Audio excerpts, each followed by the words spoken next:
write a story in about 120 words on a king and his dishonest subjects অর্থাৎ একটি গল্প লেখো 120 অক্ষরের মধ্যে একজন রাজা ও তার অসৎ প্রজাদের নিয়ে। Heading A king and his dishonest subjects.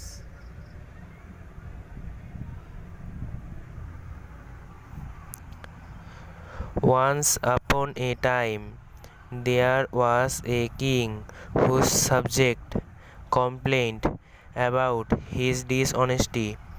একদা বা এক সময় সেখানে একজন রাজা ছিল যার প্রজারা তার অসততার বিরুদ্ধে অভিযোগ জানিয়েছিল। The king heard the news but did not tell anything. রাজা এই খবরটি শুনেছিল কিন্তু কিছুই বলেনি। Then an idea occurred to his mind. তখন একটা বুদ্ধি তার মাথায় খেলে গিয়েছিল। He planned to make a milk pond in the capital of his country. সে বুদ্ধি পাকিয়েছিল তার দেশের রাজধানীতে একটি দুধের পুকুর তৈরি করতে। So he ordered workers to dig a pond and they digged a pond. তাই তিনি তার কাজের লোকেদের একটি পুকুর খননের আদেশ দিয়েছিলেন এবং তারা একটি পুকুর খননও করেছিল। Then each subjects were asked to pour a jar of milk. তখন প্রত্যেক রাজ্যবাসীকে বলা হয়েছিল এক জার করে দুধ সেই পুকুরটির মধ্যে ঢেলে দিতে।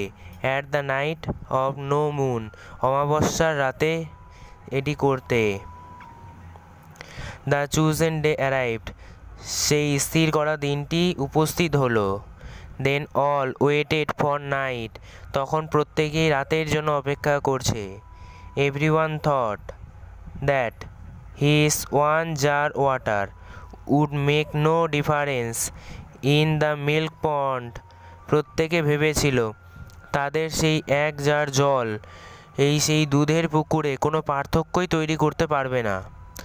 So they poured water into their jar and went to the pond. সুতরাং তারা প্রত্যেকেই তাদের জারে জল ভরে পুকুরের দিকে চলে গেল।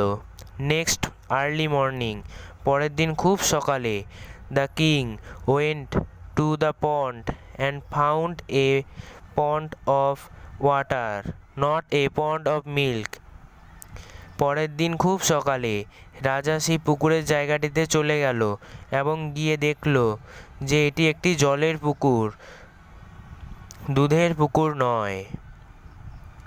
দেন he called his all subjects, তখন তিনি তার সমস্ত রাজ্যবাসীদের ডাকলেন। And proved that he was honest, এবং প্রমাণিত করলেন যে তিনি হচ্ছেন সৎ। বাট অল দ্য সাবজেক্টস, কিন্তু সেই প্রত্যেক রাজবাসী, হু কমপ্লেইন্ড, যারা অভিযোগ করেছিল, এগেনস্ট হিম, তার বিরুদ্ধে, হার ডিসঅনেস্ট, অর্থাৎ যারা তার বিরুদ্ধে অভিযোগ করেছিল তারা হলো প্রত্যেকেই বিসৎ। A king and his dishonest subjects, এক নজরে। Once upon a time there was a king whose subjects complained against his dishonesty. The king heard the news but did not tell anything. Then an idea occurred to his mind. He planned to make a milk pond in the capital of his city. So he ordered workers to dig a pond and they digged a pond. Then each subjects were asked to pour a jar of milk into the pond at the night of no moon. The chosen day arrived. They all waited for night. Everyone thought that their one jar water would make no difference in the milk pond, so they poured water into their jar and went to the pond. Next early morning, the king went to the pond and found a pond of water, not a pond of milk. Then he called all his subjects and proved that he was honest. But all the subjects who complained against him were dishonest.